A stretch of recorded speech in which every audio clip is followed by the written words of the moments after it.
Welcome to the CE Pro podcast. I'm Executive Editor Arlen Schweiger. The entire custom electronics industry was a bit surprised last October when Sound United acquired Bowers & Wilkins. Since then, the Sound United team has been working hard to combine the strengths of Bowers with its other brands to create end-to-end solutions using Bowers, Denon, Class A, Definitive Technology, and Polk Audio. And all of that was achieved in the midst of the pandemic, the microchip shortage, and supply chain logistical challenges. Sound United's new VP of Commercial Operations, James Krakowski, sat down with CE Pro editor Jason Knott to review the Bowers transition, where Sound United is heading, its commitment to the custom channel, and give a sneak peek of what the company has in store for CEDIA Expo in September.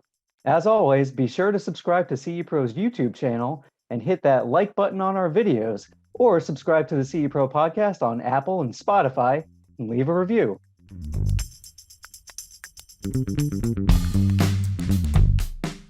Sound United is a powerhouse in the custom installation market, and especially with its recent acquisition about 9 months ago of Bowers & Wilkins, it's even moved more to the forefront for many integrators. So we thought this would be a great opportunity to get an update on what's going on at Sound United. And with me is James Krakowski, Vice President of Commercial Operations at Sound United. Hi, James. Hey, Jason, how are you? I'm great. Thanks for joining me today. Thanks for having me.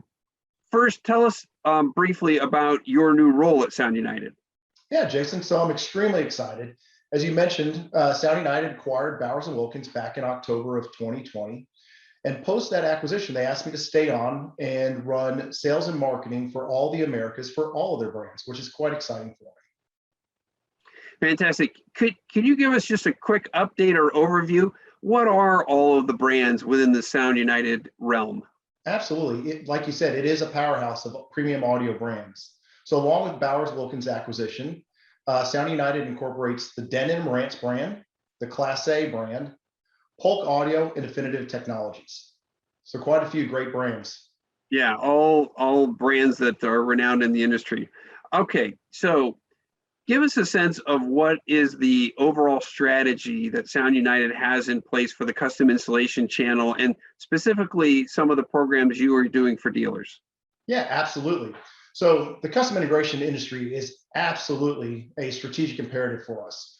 Supporting the integrators, protecting their businesses, and building the brand recognition and the cachet of our brands with them is one of my main focus points. One of the things that we did quite well with Bowers & Wilkins was to expand the business, but do it smartly, not to impact our integrators or our existing partners. I used to say I wanted to strengthen our existing partners while also scaling the business. And we're taking that same approach for all of the brands within the Sound United portfolio.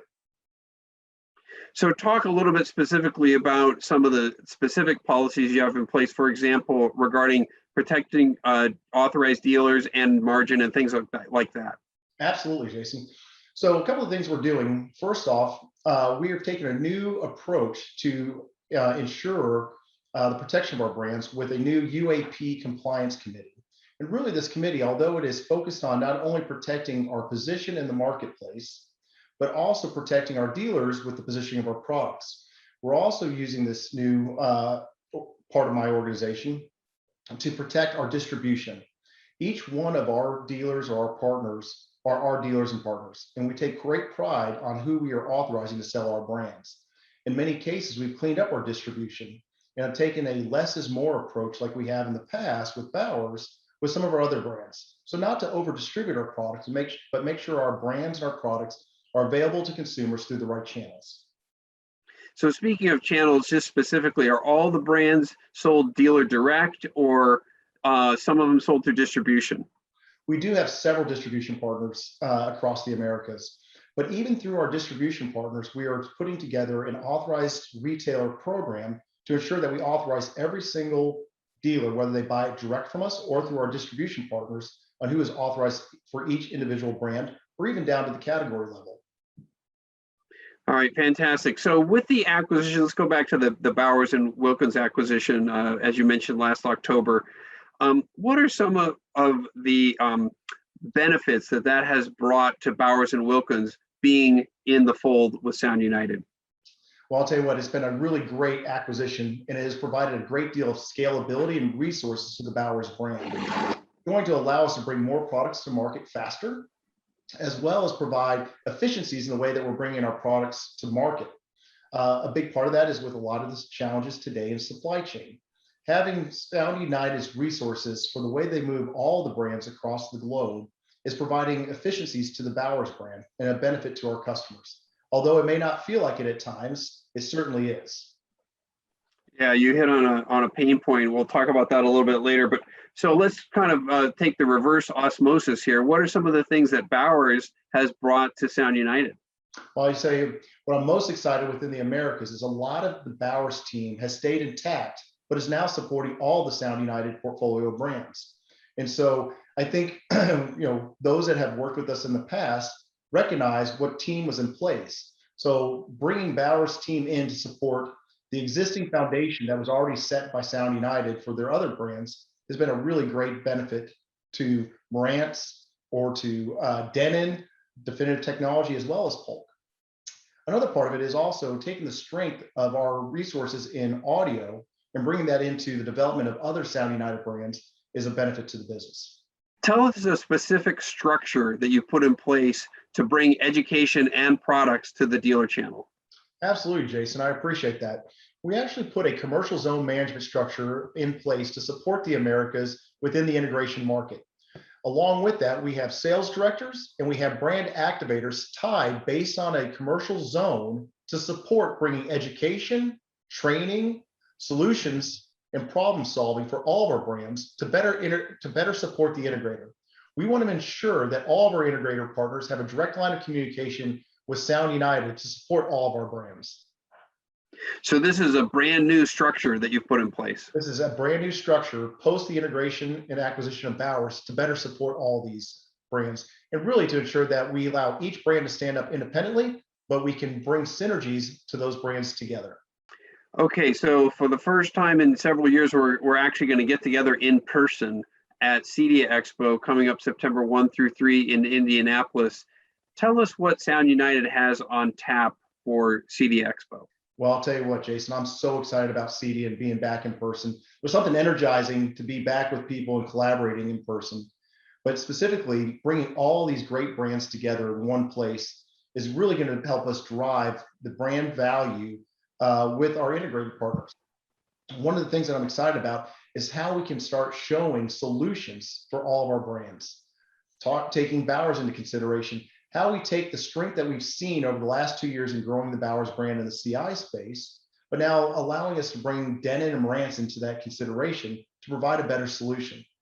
And showing how we can have complementary streaming audio devices, such as our Formation products, as well as the Denon home products together in the booth to show the values of both of those.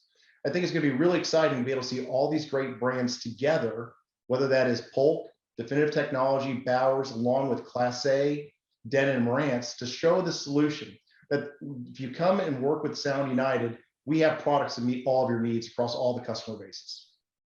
You hit on my next question. There's so many trends happening in audio right now with sound bars and wireless audio and high resolution and wireless. So tell us exactly what some of the key trends are you believe going forth through the end of 2021 and beyond in the audio space and how you're addressing those. Absolutely. Well, I think the greatest trend is the fact that consumers are really looking for premium audio. We know that premium audio has been a strong category in 2-channel, but as you see the proliferation of streaming services and how consumers are wanting to digest more and more premium content in their homes, premium audio is a big part of that. And so as we see the trends, whether that is a whole home audio distribution or a 2-channel setup, or it's a sound bar, consumers are looking for bigger, better sound in their homes, and we can service them. A big part of that, as you mentioned, streaming services, whether that is on the go or throughout your home, consumers are looking for solutions to bring better audio into every aspect of their home. That may mean that you don't have pre-wiring for speakers in ceiling or in wall, or the room to do floor standing speakers, but have a product like Denon Home that works well with your HEOS-enabled Denon amp or with your Marantz amp, along with Bowers and Wilkins speakers or Definitive Technology speakers in your home. That's a trend that isn't going to slow down. I think it's interesting when we think about AVRs. We've seen the AVR industry be challenged for the last 5, 6 years. That has reversed its course, and I don't see that slowing down for the next 3 years. AVRs are going to be essential to all the integrator partners and how they're bringing that premium audio solution into the home. Let me touch on one other trend: invisible audio. I know that the audio has become, or even technology in general, has become something for the smart home that really melds into the decor of the home and is less obtrusive versus the big bulky speakers. What are you guys doing on that front? Well, I can't speak to all of what we're doing, but there is some stuff up our sleeve that we'll be hopefully announcing at CEDIA, if not soon after, to address that. But you're exactly right. Today, your integrators are working with architects and interior designers on how audio can fit within the lifestyle of consumers. We want to make sure that we position all of our brands to be able to capitalize on that going into the future. All right, let's circle back to something you mentioned earlier, which was the supply chain situation. And I know I've spoken with integrators who they're just desperate to get AVRs, and many of them have found that Denon is one of the only available DVR or AVRs that is still out there.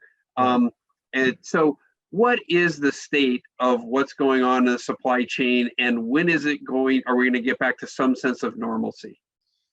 Well, I hope we get back to some levels of normalcy soon. But that really is downstream, or is impacted downstream by the component manufacturers, chip manufacturers, and that's really been a driving force of it.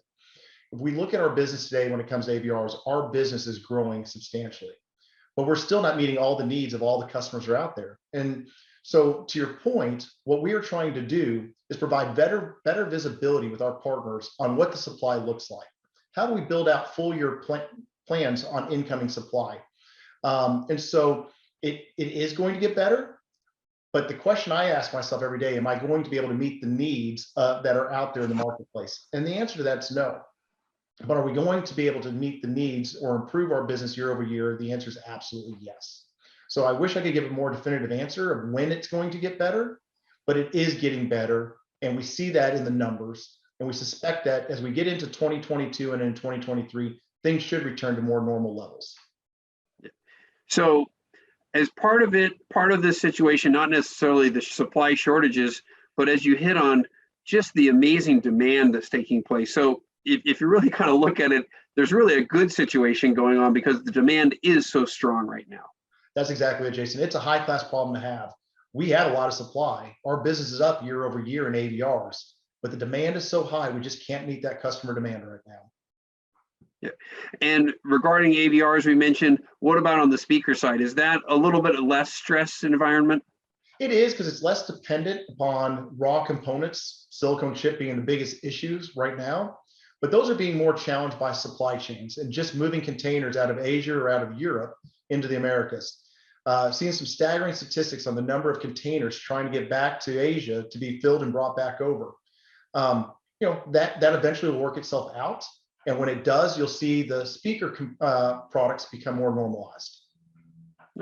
Now, circling back to my initial question on your new role and the go-to-market strategies, you obviously are focused on the custom installation channel, but you also have divisions that are serving the mass market channel, and even, correct me if I'm wrong, Polk Audio does have a direct-to-consumer play also. Correct. Actually, all of our brands have a direct-to-consumer play. Okay. But you're right. We've got different channels that we're leaning in. And I'm trying to take a more scientific approach. I know that we want our brands to show up, but it all starts with the customer journey. Where are customers looking for premium audio products? Do we have the right products that fit with where they're looking to buy those products? And reverse engineering our process based on that customer journey. That's the right approach to ensure that we do not over distribute our brands, and at the same time are meaningful to our partners in each one of those channels.